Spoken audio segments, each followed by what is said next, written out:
আসসালামু আলাইকুম ওয়া রাহমাতুল্লাহ। প্রিয় নরসিংদীবাসী, আপনারা কেমন আছেন? আলহামদুলিল্লাহ রাব্বিল আলামিন। আসসালাতু ওয়াসসালামু আলা রাসূলিহিল কারীম ওয়া আলা আলিহি ওয়া সাহবিহি ওয়া আহলি বাইতি আজমাইন। বাংলাদেশ জামাত ইসলামী ঐতিহ্যবাহী নরসিংদী জেলা শাখা কর্তৃক আয়োজিত আজকের এই বিশাল জনসভার সম্মানিত সভাপতি, সম্মানিত জেলা আমির জনাব মৌলানা মুসলিউদ্দিন, বাংলাদেশ জামাত ইসলামীর কেন্দ্রীয় নেতৃবৃন্দ, অন্যতম বিশেষ অতিথি জনাব মৌলানা রফিকুল ইসলাম খান, জনাব সাইফুল আলম খান মিলন, অন্যান্য নেতৃবৃন্দ, বন্ধু সংগঠনের নেতা এবং কর্মীবৃন্দ, শহীদ পরিবারের গর্বিত সদস্যবৃন্দ, ২৪-এর গণবিপ্লবে আহত প্রিয় সহকর্মীবৃন্দ, প্রিয় নরসিংদীবাসী, সাংবাদিক বন্ধুগণ, আল্লাহ তাবারক ওয়া তাআলার শুকরিয়া আদায় করছি যিনি আজ মুক্ত পরিবেশে আপনাদের সামনে দুটি কথা বলার জন্য দাঁড়াবার তৌফিক দান করেছেন। আলহামদুলিল্লাহ। এই পরিবেশ একান্ত আল্লাহ তাআলার দান। বাংলাদেশের মানুষ মঈন ফখরুদ্দিনের দুঃশাসনের ২ বছর, পরবর্তী শেখ হাসিনার ফ্যাসিজমের ১৫.৫ বছর, এই ১৭.৫ বছর ভীষণ কষ্ট এবং যাতনার মধ্যে ছিল।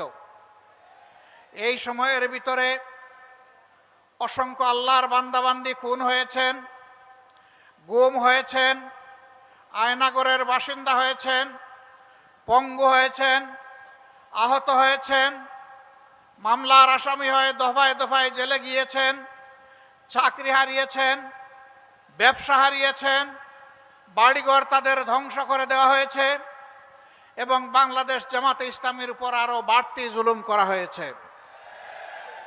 এক এক করে আমাদের 11 জন শীর্ষ নেতাকে জেলের ভিতরে হত্যা করা হয়েছে। বিচারের নামে তামসা করে কাউকে দেওয়া হয়েছে ফাঁসি, কাউকে ঠেলে দেওয়া হয়েছে মৃত্যুর দিকে। প্রিয় দেশবাসী, আপনারা লক্ষ্য করেছেন পুরাটা সময় জুড়ে বাংলাদেশ জামাতে ইসলামী একমাত্র দল যেই দলের কেন্দ্রীয় কার্যালয় থেকে শুরু করে দেশের সব কয়টি কার্যালয় কার্যত সিলগালা করে রাখা হয়েছিল। একমাত্র দল যেই দলটির নিবন্ধন কেড়ে নেওয়া হয়েছে। দুঃখের বিষয়, ফ্যাসিবাদ আপাতত বিদায় নিয়েছে, নিবন্ধনটা আমরা এখনো ফিরে পাইনি। এখনো সেই নিবন্ধন ফিরে পাওয়ার জন্য আমাদেরকে আদালতে লড়াই করতে হচ্ছে। এটি বাংলাদেশের জন্য লজ্জার বিষয়। যাদেরকে দেশপ্রেমের কারণে, যাদেরকে অন্যায়ের কাছে, ফ্যাসিবাদের কাছে মাথা নত না করার কারণে যাদের নিবন্ধন কেড়ে নেওয়া হলো, তাদের নিবন্ধনটা পরিবর্তনের সাথে সাথেই তাদের হাতে ফেরত দেওয়া উচিত ছিল। আমরা সরকারের কাছে দাবি জানাচ্ছি, অবিলম্বে আমাদের পাওনা আমাদের কাছে ফেরত দিন, আমাদের প্রতীক সহ ফেরত দিন। আমাদের উপর জুলুম করা হয়েছে, এই জুলুমের অবসান হোক। সম্মানিত ভাইরা, মিথ্যা মামলায় যত নেতৃবৃন্দকে আটক করা হয়েছিল একে একে সকলেই মুক্তি পেয়েছেন, কিন্তু আমাদের কলিজার টুকরা বাংলাদেশ জামাতে ইসলামীর তৎকালীন ভারপ্রাপ্ত সেক্রেটারি জেনারেল জনাব এটিএম আজহারুল ইসলাম এখনো মুক্তি পাননি। কেন তিনি মুক্তি পাননি? জনতার দাবি তাকে এখনই মুক্তি দিতে হবে। তিনি মজলুমদের প্রতীক। এক এক করে আমাদের সমস্ত শ্রেষ্ঠ নেতৃবৃন্দকে তারা খুন করেছে। আল্লাহ তাআলা তার একজন বান্দাকে জীবিত রেখেছেন। সম্মানের সাথে অবিলম্বে আমাদের বুকে তাকে ফিরিয়ে দিন। যদি গড়িমসি করা হয়, বাংলাদেশ জামাতে ইসলামী জনসম্পৃক্ত ন্যায্য দাবি সহ জনাব আজহারুল ইসলামের মুক্তির দাবিতে মাঠে নামতে বাধ্য হবে।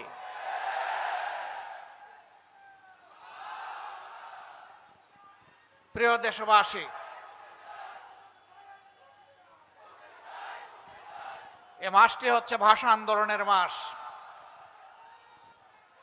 52 সালের ভাষা আন্দোলনে তরতাজা যে জীবনগুলা ঝরে গিয়েছিল, আজ আমি তাদেরকে গভীর শ্রদ্ধার সাথে স্মরণ করছি। আল্লাহ তাআলা তাদেরকে শহীদ হিসাবে কবুল করুন। কিন্তু আমরা কি দেখলাম?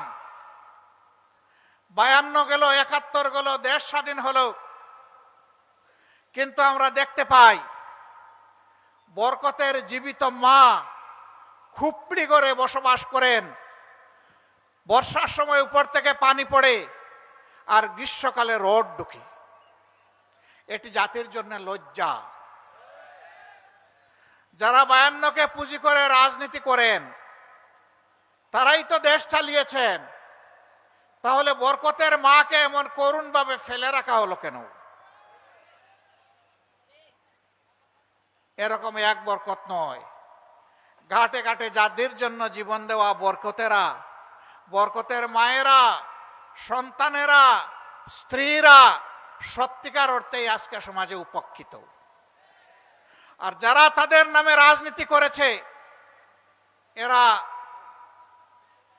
জনগণের সম্পদ লুটে শুধু গত 15.5 বছরে বাংলাদেশ থেকে 26 লক্ষ কোটি টাকা বিদেশে পাচার করেছে।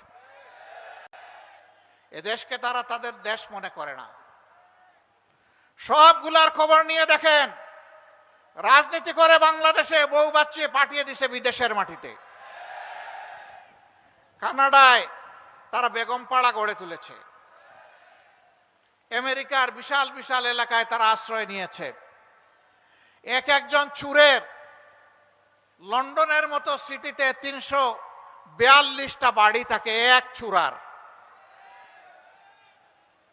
এইরকম চুরের খনিগুলা তৈরি হয়ে গিয়েছিল, আর বাংলাদেশের মানুষের সম্পদের খনি তারা লুট করে নিয়ে গেছে। এরাই আবার অন্যদেরকে চুর বলতো। এটা হলো চুরের মার বড় গলা। এখন মাও পালিয়েছে, চুরও পালিয়েছে। খালে বিলে, নদী নালায়, বনে জঙ্গলে। তার সাথে যারা আদালতে বসে আদালতের পবিত্রতাকে ধূলিসাৎ করেছিল, এক একজন নিরীহ মানুষ এক একজনের বিরুদ্ধে হত্যার রায় দিয়ে ওই রাতেই গিয়ে আবার টেলিভিশনের টক শোতে বসে গর্ব করে বলতো, আজকে নিজামীকে, কালকে গোলাম আজমকে, পরশুদিন সাইদিকে মৃত্যুদণ্ড দিয়ে এসেছি। এদের মধ্যে কেউ কেউ বলতো, আমরা শপথবদ্ধ রাজনীতিবিদ। লজ্জা এবং ঘৃণা। বিচারকের চেয়ারে বসে যে রাজনীতিবিদ হওয়ার স্বপ্ন দেখে, সে জাতির কলঙ্ক। বিচারক হতে পারে না। ও বন্ধুরা, আজকে তোমাদের রাজনীতি কোথায়? এখন যে দেখি না, মন বড় চায় তোমাদেরকে দেখতে, পাই না যে তোমাদেরকে। কোথায় গেলা রে জাতির বন্ধুরা? আসো, সাহস থাকলে সামনে আসো, সামনে এসে নিজের করুণ পরিণতি ভোগ করো। আমার বন্ধুরা বলে গেছেন, প্রত্যেকটি গণহত্যাকারীকে দেশে হোক বিদেশে হোক পাকড়াও করে ট্রাইব্যুনালের হাতে তুলে দিতে হবে। এদের বিচার জাতি দেখতে চায়। এই মাফিয়া খুনিদের গডমাদার ছিল শেখ হাসিনা। তারই আশ্রয়ে প্রশ্রয়ে, তারই নির্দেশে, তারই কুলে সমস্ত খুনিরা লালিত পালিত হয়েছে। জাতি এদের বিচার চায়। এতদিন আমরা বললে কিছু কিছু মানুষ সন্দেহ করত এগুলা রাজনৈতিক বক্তব্য কিনা। গত পরশুদিন তাদের কপালের বয়ান বিশ্ববাসীর কাছে এসেছে। তাদের আমলনামা গোটা দুনিয়ার মানুষ জানতে পেরেছে। তারা কি করেছে, কোন অপরাধটা তারা করে নাই, সব কিছু বের হয়ে আসবে ইনশাআল্লাহ। আমার সম্মানিত ভাইরা, আমরা চাই অপরাধীদের বিচার হোক, কিন্তু আমরা এটাও চাই যে তাদের প্রতি সুবিচার নিশ্চিত করা হোক। তাদের কাউকে যেন অবিচারের মাধ্যমে কোনো কিছু করা না হয়। আমাদের উপর জুলুম করা হয়েছে, জুলুমের কষ্ট আমরা বুঝি, আর কারো উপর জুলুম হোক এটা আমরা চাই না। তবে আমরা বিশ্বাস করি তাদের অপরাধের যে হিমালয় তারা তৈরি করেছে, যদি সুবিচার হয় হিমালয়ের নিচেই তারা চাপা পড়বে ইনশাআল্লাহ।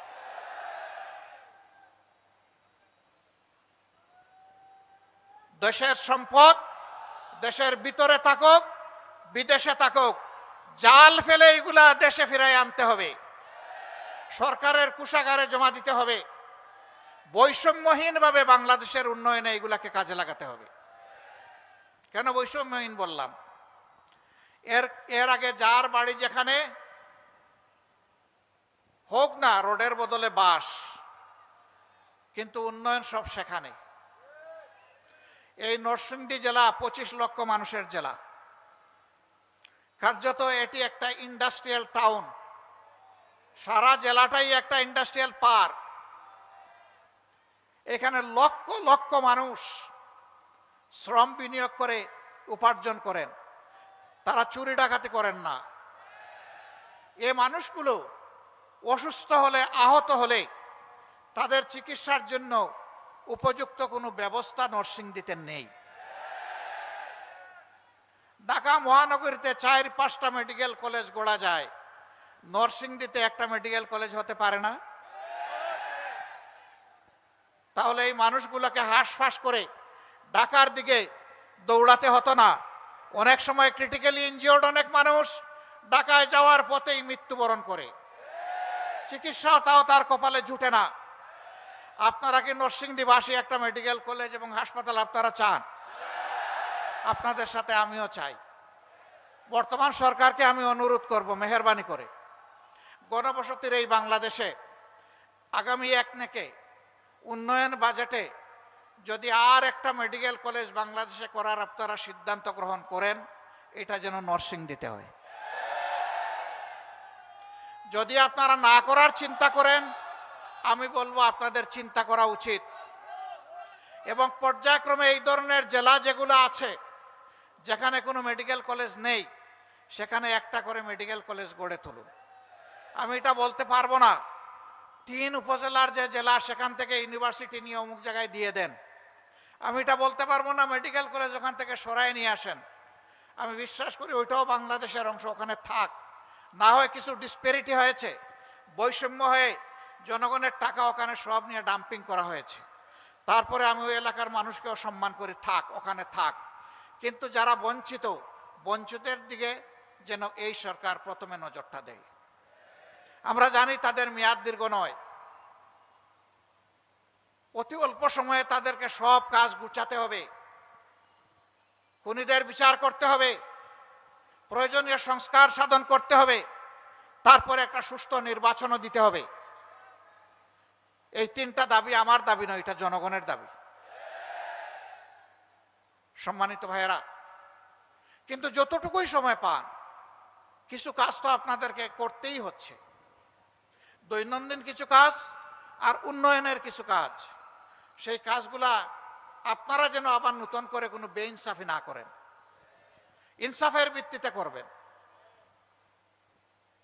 আমাদের সন্তানেরা জীবন দিল, 24-এর গণহত্যায় তাদেরকে দুনিয়া থেকে বিদায় করা হলো, অনেকগুলা লাশের আজ পর্যন্ত কোনো খবর পাওয়া গেল না। আমরা কিভাবে পাবো?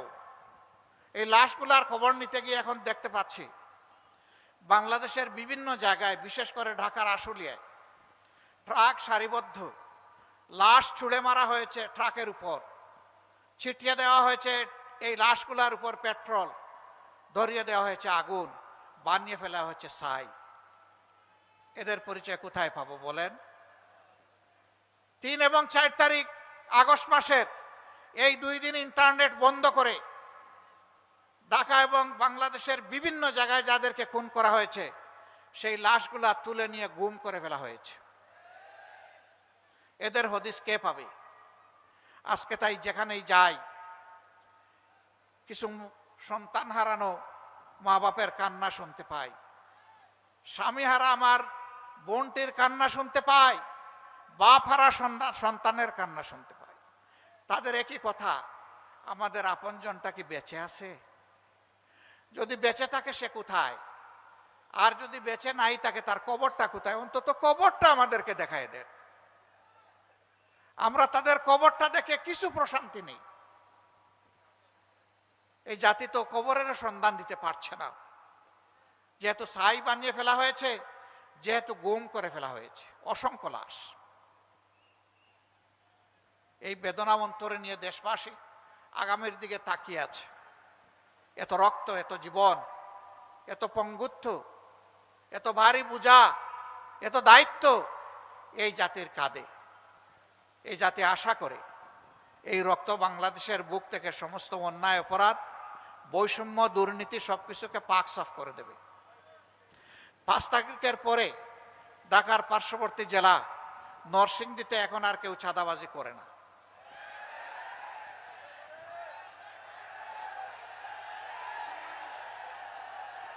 মিল, ফ্যাক্টরি, ইন্ডাস্ট্রির মালিক যারা, তাদের কাছে গিয়ে বলে না, শান্তিতে যদি ব্যবসা করতে চান মাসে মাসে এত টাকা দিয়ে তারপরে ব্যবসা করবেন।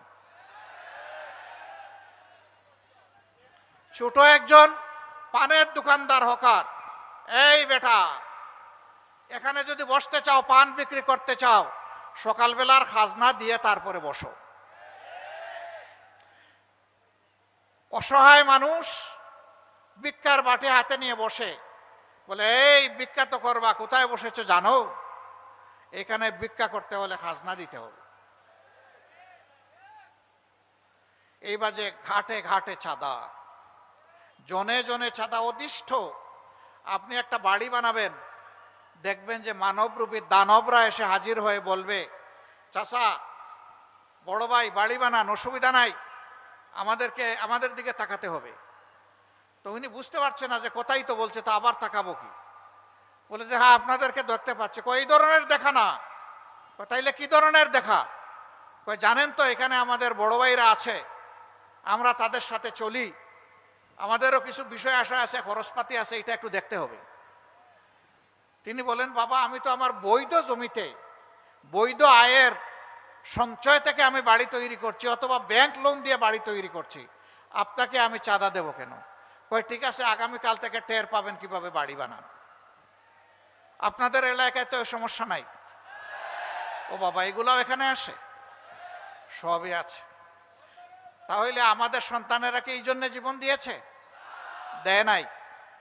আমরা আল্লাহর নামে শপথ করে বলছি, হে সন্তানেরা, তোমরা যারা জীবন দিয়ে দুনিয়া থেকে বিদায় নিয়েছো, জাতিকে ঋণী করে মুক্তি দিয়েছো, শ্বাস রুদ্ধ করে এই জাতিকে আমরা কথা দিচ্ছি, তোমাদের স্বপ্নের বাংলাদেশ গড়ার পথে আমাদের আপোষহীন লড়াই চলবে ইনশাআল্লাহ।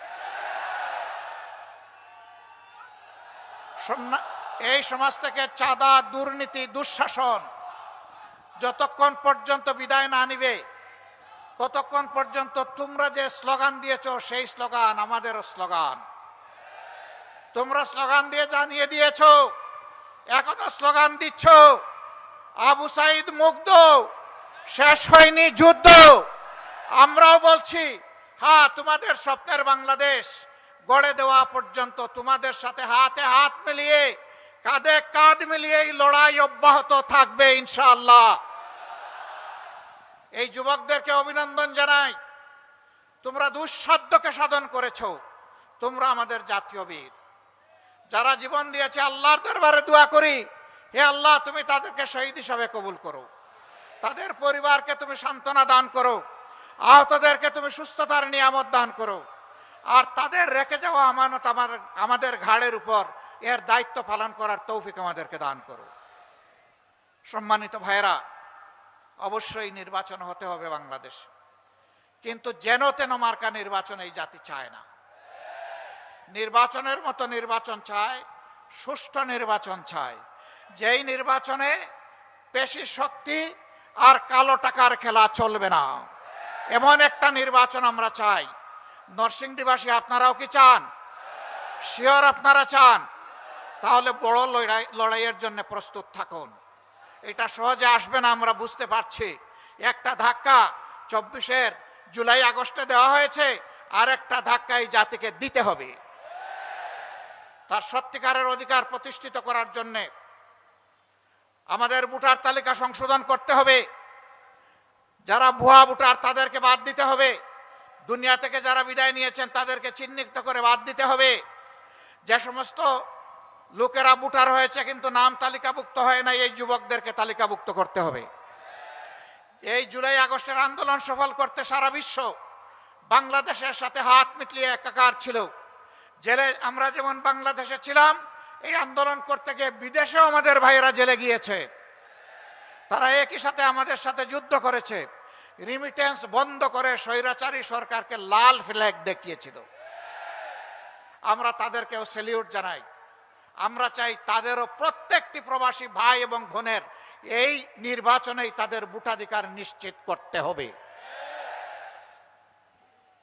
এরপরে মাঠ প্রশাসনে যারা আছেন, যারা অতীতে দায়িত্বের পরিচয় দিতে পারেন নাই, দায়িত্বহীনতার পরিচয় দিয়েছেন, যাদের হাত থেকে জনগণের পয়সায় কেনা বুলেট এসে জনগণের বুকে বিঁধেছে, আমরা তাদেরকে আগামী নির্বাচনে কোনো দায়িত্বে দেখতে চাই না। কথা একদম সাফ, এখানে কোনো ধানাই পানাই নেই। তিনি প্রশাসনের যে পর্যায়ে থাকুন না কেন, কিন্তু প্রশাসনের সৎ এবং দেশপ্রেমিক অফিসার যারা আছেন তাদেরকে আমরা কথা দিচ্ছি, তোমাদের দায়িত্ব পালনে তোমাদের হাতে হাত মিলিয়ে দেশবাসী কাজ করবে ইনশাআল্লাহ। প্রিয় দেশবাসী, বাংলাদেশ জামাতে ইসলামীর বিরুদ্ধে অনেক অপবাদ রটানো হয়। আমি জিজ্ঞাসা করি, বাংলাদেশ জামাতে ইসলামীর লোকেরা কি অন্য কোনো দেশ থেকে এখানে এসেছে? এখানেই তাদের জন্ম হয়েছে, আপনাদের সাথে বড় হয়েছে, আপনাদের সাথে বসবাস করে। তাদের চরিত্রের সার্টিফিকেট দেওয়ার জন্য আপনারাই যথেষ্ট। তবে আমি এটা দাবি করছি না যে আমরা নিষ্পাপ, কোনো ভুল করি না। আমরা মানুষ, আমাদের পাপ হইতে পারে, ভুল হইতে পারে। পাপ হলে আল্লাহর কাছে মাপ চাইব, ভুল হলে যার কাছে ভুল হয়েছে তার কাছে ক্ষমা চাইব। কোন বন্ধু যদি আমাদেরকে আমাদের ভুল ধরিয়ে দেন, আমরা তার কাছে কৃতজ্ঞ থাকব। তিনি যদি ইতিবাচকভাবে ধরিয়ে দেন, আমরা বেশি কৃতজ্ঞ হব। তিনি যদি তার ভাষায় নেতিবাচকভাবেও ধরিয়ে দেন, আমাদের আপত্তি নাই, আমরা সহযোগিতা চাই। আমরা একটা বৈষম্যহীন, দুর্নীতিমুক্ত, দুঃশাসনমুক্ত মানবিক বাংলাদেশ গড়তে চাই, যেই বাংলাদেশে প্রত্যেকটা মানুষকে সম্মান করবে, নারী পুরুষ নির্বিশেষে, ঘরে বাইরে কর্মস্থলে সকল জায়গায় নিরাপত্তা এবং মর্যাদার সাথে তার দায়িত্ব পালন করবে, গর্বিত একজন নাগরিক হিসেবে পরিচয় দিবে। ধর্ম বর্ণ নির্বিশেষে সমস্ত মানুষ তার ধর্মকর্ম পালন করবে, কিন্তু তার ধর্মে অন্য কেউ হস্তক্ষেপ করার সাহস করবে না। আমরা এমন একটা মানবিক বাংলাদেশ চাই। সেই বাংলাদেশটা গড়তে গিয়ে আপনারা সবাই প্রস্তুত? আমাদেরকে সাহায্য করতে প্রস্তুত? কারো হাত উঠলো, কারো উঠলো না, বুঝতে পারলাম না। মাশাআল্লাহ, এখন দুই হাত একসাথে। আপনাদেরকে আন্তরিক অভিনন্দন, মোবারকবাদ। আমরা সেই বাংলাদেশ গড়তে চাই। যতক্ষণ পর্যন্ত আপনারা বাংলাদেশ জামাতে ইসলামীকে ন্যায়ের উপর, দেশপ্রেমের উপর আপোষহীন পাবেন, কল্যাণকর কাজে দেখবেন, জনকল্যাণকর কাজে তাদেরকে আপনাদের পাশে পাবেন এবং আগামীর বাংলাদেশ গঠনে তাদের উপর আস্থা রাখার মতো আপনারা সামনে পাবেন, ততক্ষণ পর্যন্ত আপনাদের ভালোবাসা আমরা চাই, আপনাদের দোয়া চাই, সমর্থন চাই, আপনাদেরকে পাশে চাই, আপনাদের বুকে আমাদের জন্য একটু জায়গা চাই। আপনারা বুকে এই জায়গাটা করে দিতে পারবেন? যদি সেই জায়গাটা করে দিতে পারেন, আমরা আপনাদেরকে ওয়াদা দিচ্ছি, আমাদের সকল আল্লাহর দেওয়া সকল শক্তির বিনিময়ে আমরা আপনাদের কল্পের স্বপ্নের সেই মানবিক বাংলাদেশ আপনাদেরকে উপহার দেব ইনশাআল্লাহ। আল্লাহ তাআলা নরসিংদীবাসীর উপর রহম করুন, বাংলাদেশের উপর রহম করুন, শান্তির ফয়সালা নাজিল করুন, দেশকে আগামী একটা ন্যায় এবং সত্যের ভিত্তির উপর, ইনসাফের উপর, সুশাসনের উপর, ন্যায় বিচারের উপর একটা মানবিক দেশ হিসাবে গড়ে তোলার তৌফিক আল্লাহ তাআলা আমাদের সকলকে দান করুন। সাংবাদিক বন্ধু সহ সবাইকে আমাদের ধন্যবাদ। আপনারা যারা কষ্ট করে এসেছেন তাদের প্রতি আমরা কৃতজ্ঞতা জ্ঞাপন করছি। আমরা আবারও বলছি, যুদ্ধ আমাদের শেষ হয়নি, যুদ্ধ আমাদের চলবে। মুক্তির পথে লড়াইয়ের ময়দানে আবারও দেখা হবে। আল্লাহ হাফিজ। বাংলাদেশ জিন্দাবাদ। বাংলাদেশ জামাতে ইসলামী জিন্দাবাদ। আসসালামু আলাইকুম ওয়া রাহমাতুল্লাহি ওয়া বারাকাতুহু।